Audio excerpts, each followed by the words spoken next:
నా చిన్నతనంలో స్కైలాబ్ పడుతుందని చెప్పారండి. నా చిన్నతనంలో స్కైలాబ్ పడుతుందని చెప్పారు.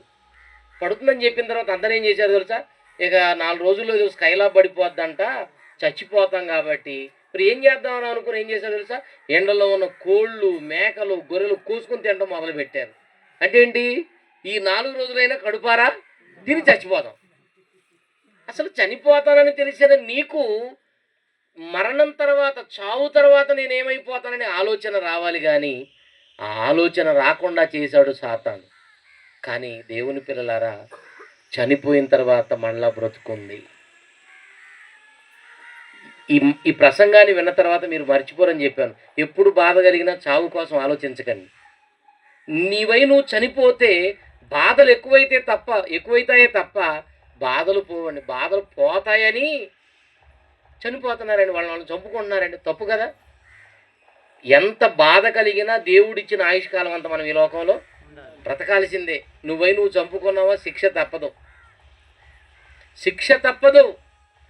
ఈరోజు చూడండి చాలామంది చదువుల్లో సరైన మార్కులు రాలేదని మా అమ్మ నాన్నకి ముఖం ఎలాగని చూపించాలని మధ్యలోనే ప్రాణాలు తీసేసుకుంటున్నారు. ప్రేమించిన అమ్మాయి నాకు దక్కలేదని ఇప్పుడు చచ్చిపోతున్నాడు. అప్పులైపోయాయని చచ్చిపోయాడు ఇంకొకడు. ఒక ఆవిడేమో భర్త కొట్టాడని ఇంకొక ఆవిడ, మా ప్రాంతంలోనండి భర్త కొడితే పురుగు మందు త్రాగి చనిపోయిందండి. ఇంకొక ఆవిడేమో తోటికోళ్ళ తొంగి చూసిందంట భర్త కొడుతుంటే. తోటికోళ్ళు ఏం చేసిందంట? అట్లా తొంగి చూసిందంట. భర్తను లోపలికి పిలిచి అంటుంది, కొడితే కొట్టావు, నా భర్త కాబట్టి కొట్టే అధికారం నీకుంది. మరి ఆవిడ చూసేటట్టు ఎందుకు కొట్టావు? ఇప్పుడు నేను బ్రతకనిక, నేను చచ్చిపోతాను. ఎందుకు చిన్నదానికి పెద్దానికి చనిపోవాలనుకుంటున్నారంటే మరణం తర్వాత ఏం జరుగుతుందో తెలియదు. మరణమే ముగింపు అనుకుంటున్నారు. అది మనిషికి మరణమే ముగింపు అనుకున్నారు కనుక బాధ కలగానే చచ్చిపోవాలనుకున్నారు. కానీ మనిషికి మరణం ముగింపు కాదు. ఒకడు పాట రాశాడండి. ఏం పాట రాశాడు? చస్తే ఏ గొడవ లేదంట, చస్తే ఏ గోల లేదంట. ఆ ధనవంతుడు లాజరు సంగతి మీరు చదివితే ఆ ధనవంతుడు ఎంత గోల చేస్తున్నాడో నరకంలో మీకు అర్థం అవుద్ది. వాడికి బైబిల్ తెలియదు కదా. చస్తే ఏ గొడవ లేదు, గోల లేదు అంటుంటే ఒక గుద్దు చెప్పాలి. నోరు మోసుకో, షటప్ దరిద్రుడా. చస్తే గోల లేదా? వాళ్ళ మాటలు నమ్మేనండి ఉరిపోసుకుంటున్నారు. అంటే చస్తే ఏ గోల లేదు కాబట్టి ఇప్పుడు నేను చచ్చిపోతా, బాధలే లేవు నాకు, నా భర్తతో ఈ కష్టాలు ఎందుకు నాకు, నా పిల్లలతో ఈ కష్టాలు నాకెందుకు అనుకుంటున్నారు బుద్ధి లేని వాళ్ళు. మనిషికి మరణం ముగింపు అనుకొని ఇలాంటి నిర్ణయాలు తీసుకుంటారండి. కానీ బైబిల్ను మనం పరిశీలిస్తే మనిషికి మరణము ముగింపు కానే కాదు. మనిషి మరణమే ముగింపు అని అనుకుంటున్నాడంటే మనిషికి 2 విషయాలు తెలియదు. ఆ 2 చెప్పి ముగిస్తా నేను. మనిషి మరణమే ముగింపు అని ఎందుకు అనుకుంటున్నాడంటే మనిషికి తెలియదు 2 విషయాలు. ఆ 2 విషయాలు చెప్తా. ఏంటి 2 విషయాలంటే, మనిషికి మొదట మనిషి అంటే ఏంటో తెలియదు. రెండవది మరణం అంటే ఏంటో తెలియదు. ఈ 2 చెప్పి ముగిస్తాను. ముగించమంటారు? లేకపోతే ముందే ముగించమంటారమ్మా? ఇదేంటయ్యా ఇరకాటంలో పెట్టి ముగిస్తాను అంటున్నారంట. 2 క్లియర్ కావాలి. ఈ 2 క్లియర్ అయిపోతే అసలు మనిషికి మరణం ముగింపు కాదన్నది మీకు క్లారిటీగా వస్తుంది. 1, మనిషి అంటే ఏంటో మనిషికి తెలియాలి. తెలీదా? మనిషి అంటే ఏమిటి అని మనం ప్రశ్నించామనుకోండి, ఒకడైతే బొమ్మే గీసుకొని వచ్చాడు. మనిషి అంటే ఇది: 2 చేతులు, 2 కాళ్ళు, ఒక తలకాయ, 2 చెవులు, ఒక ముక్కు, ఒక నోరు, ఇదే మనిషి అన్నాడు. కానీ నేను చెప్తున్నాను బైబిల్ ప్రకారంగా మనిషి అంటే 2 చేతులు, కాళ్ళు, 2 చెవులు, ముక్కు, నోరు కాదమ్మా. మీరు అనుకుంటున్నారు విజయరావు గారు మన ముందు నిలబడి వాక్యం చెబుతున్నాడని. కానీ నేను చెప్తున్నాను నిజమే, కానీ మీరు చూస్తున్నది నేను కాదు.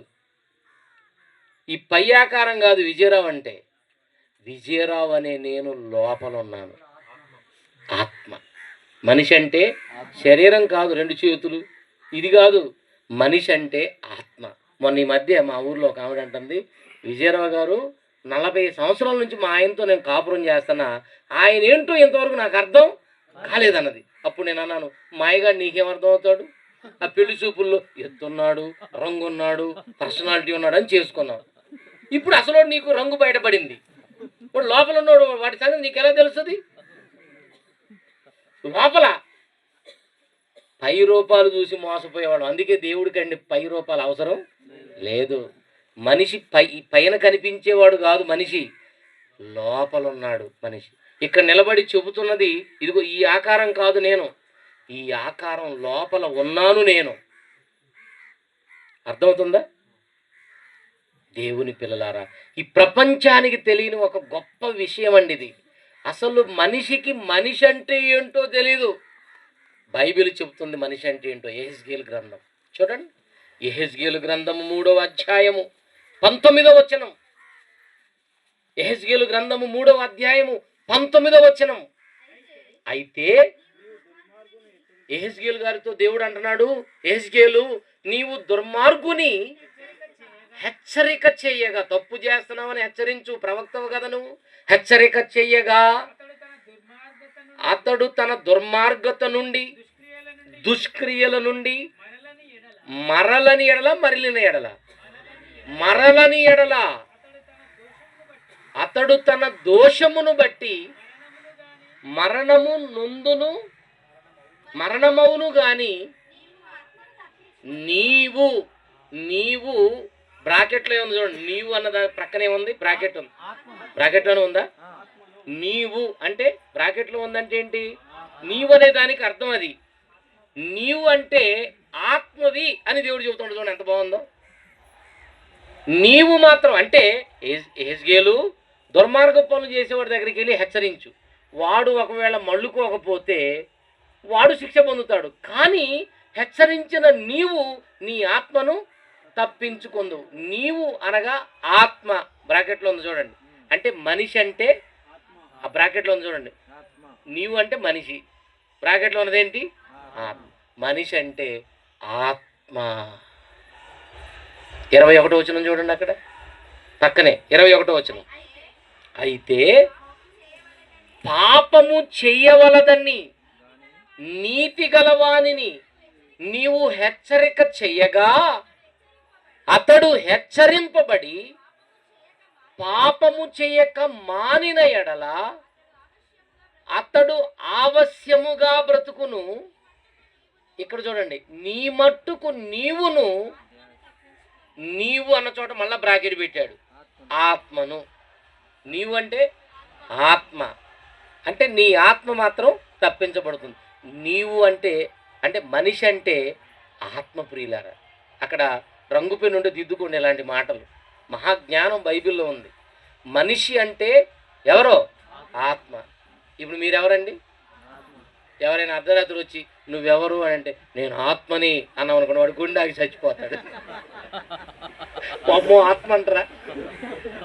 నిజంగా చాలామంది తెలియక నువ్వెవరు అనగానే నేను పలానా పిచ్చి అని, నువ్వెవరు అని అంటే నేను వెంకమ్మని అంటున్నారు. అసలు కరెక్ట్ సమాధానం ఏంటో తెలుసా?